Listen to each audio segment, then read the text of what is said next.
Deixe seu like. Se inscreva no canal. E ative o sininho de notificação. Bom vídeo.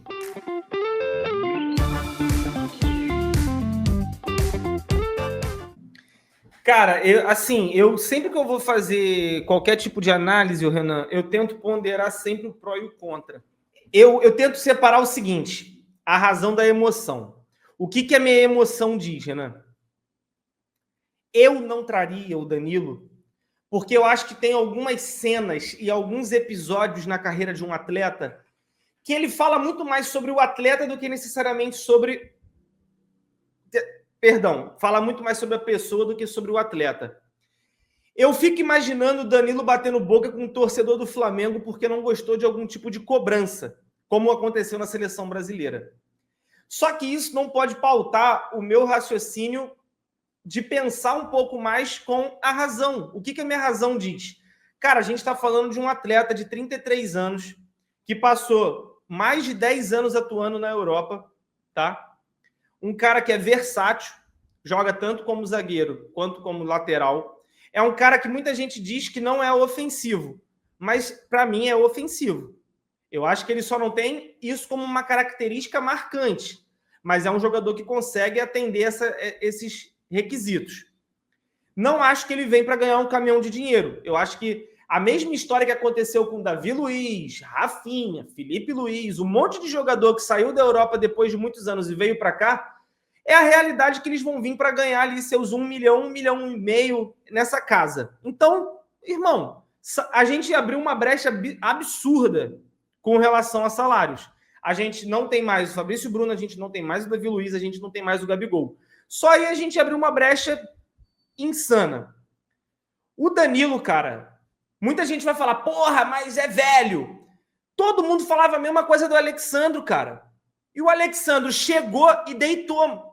O Alexandro, a gente tinha um problema crônico na lateral, que a gente imaginou e acreditou que o Vinha fosse resolver. Do nada, o Vinha se lesiona. E a lesão mais absurda que ele poderia ter, que ele vai demorar praticamente mais de 1 ano para voltar, mano. E aí, do nada, chega um Alexandro, né?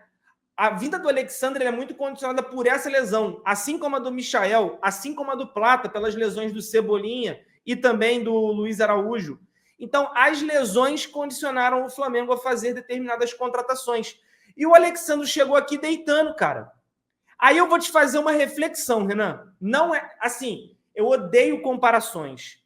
Por quê? Porque são muitas coisas e cada um tem um ponto de vista. Mas eu vou fazer uma comparação absurda. Para mim, se o Flamengo hoje tem Alexandro e Danilo, é equivalente a ter Rafinha e Felipe Luiz em 2019. 2 jogadores experientes, 2 jogadores com tempo de Europa altíssimo, 2 jogadores que disputaram seleção brasileira por muito tempo, 2 jogadores que disputaram as principais competições do mundo em alto nível, porque, mas o Felipe Luiz era do Atlético de Madrid. O Atlético de Madrid bateu várias vezes na final da Champions League e perdeu porque tem um karma chamado Cristiano Ronaldo que fazia o gol em cima dos caras. Se o Real Madrid não tivesse Cristiano Ronaldo, com certeza o Simeone tinha uma bendita de uma Champions League. Aí vão falar do Alexandro. Pô, o Alexandro teve uma carreira absurda. Aí tu vai pro outro lado, Renan. Rafinha, beleza. Nunca chegou à seleção brasileira por questões... Pô, a gente não vai entrar aqui nesse jogo. Mas o cara passou anos titular de um Bayern de Munique disputando posição e direto vira e mexia, estava titular. Aí tu vai olhar pro Danilo, irmão. Danilo. Sai daqui e vai pro Porto. Sai do Porto, Manchester City. Não, minto, Real Madrid. Sai do Porto é Real Madrid. Sai do Real Madrid é City. Sai do City e vai para Juve. Pô, irmão, a gente está falando de um cara que teve uma carreira que, com todo respeito, Renan, é o sonho de 90% dos jogadores de futebol hoje em dia. Ele passou no maior clube do mundo, que é o Real Madrid, e aí não vem com clubismo para cima de mim, não. Eu amo o Flamengo, mas eu sei reconhecer que o Real Madrid é o Real Madrid. Vamos com calma.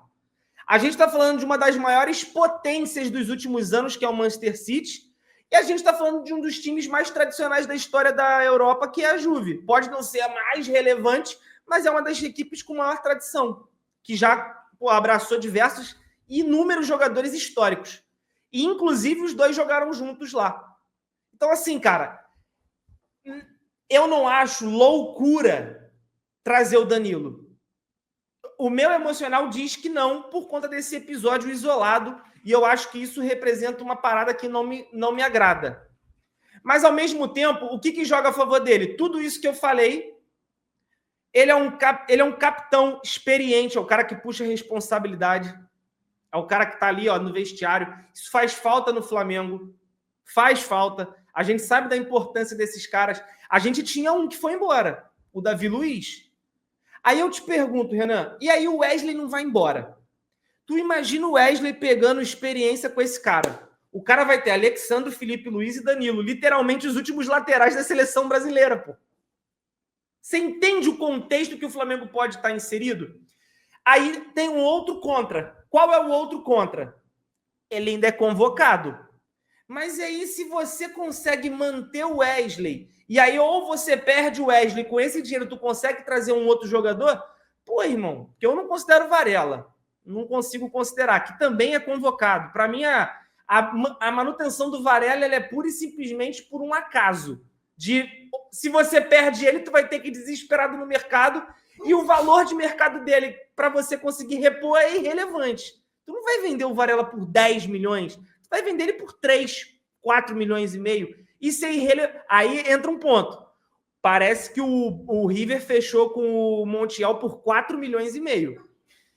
Mas aí tem uma questão, história, né? Que ele sai de lá, então isso deve ter facilitado muito. O que no final das contas eu quero concluir o meu raciocínio cara, tudo leva para o caminho de trazer o Danilo. Tudo. E se for para ele vir, fechado. Compra essa briga e eu tô em paz. Quando você precisar de um zagueiro pela direita, Léo Ortiz vai ter que descansar. Joga o Danilo. Renan, nesse jogo aqui o Felipe Luiz quer usar um lateral mais agudo, que é o Ayrton Lucas. E aí ele vai precisar fazer uma linha defensiva com 3, porque ele quer jogar de 3-5-2. Beleza. Joga com o Ayrton Lucas de um lado, tu faz uma linha de defesa com o Danilo na terceira linha. Aí tu quer fazer o contrário, tu bota o Wesley do outro lado, quem vira o lateral defensivo como zagueiro é o Alexandre. A vinda dele permite que o Felipe Luiz tenha nas mãos tudo que um técnico quer. A possibilidade de adaptar qualquer esquema e esse esquema se comportar nos pés de qualquer jogador. Porque você pode colocar um lateral de zagueiro, você pode colocar o outro lateral de zagueiro. Aí o teu volante, que é o Gerson, pode jogar de meia. Mas, ao mesmo tempo, ele também pode jogar de primeiro volante. Ele também pode jogar de meia, ele pode jogar de segundo atacante. Mano, a gente ganha um bagulho absurdo. Então, assim, no final das contas, por mais que o meu subconsciente não queira o Danilo, eu entendo que a contratação dele faz todo sentido. Por tudo que eu falei. Então, eu tô fechado, mano. Se trouxer, vai ter meu apoio. Eu acho que o Flamengo só tem a ganhar. Só que ele vai ter que entender onde está pisando. Ele não está na seleção brasileira, que é uma torcida moldada à base de nada. Não tem base. Aquilo ali, aquele movimento verde e amarelo ali, não fede, não cheira. Estamos falando de um Flamengo. Ele vai ter que saber onde está pisando. E saber que se comprar briga contra o torcedor, acabou ele no Flamengo. Ou ele pede para ir embora, ou ele está lascado da vida.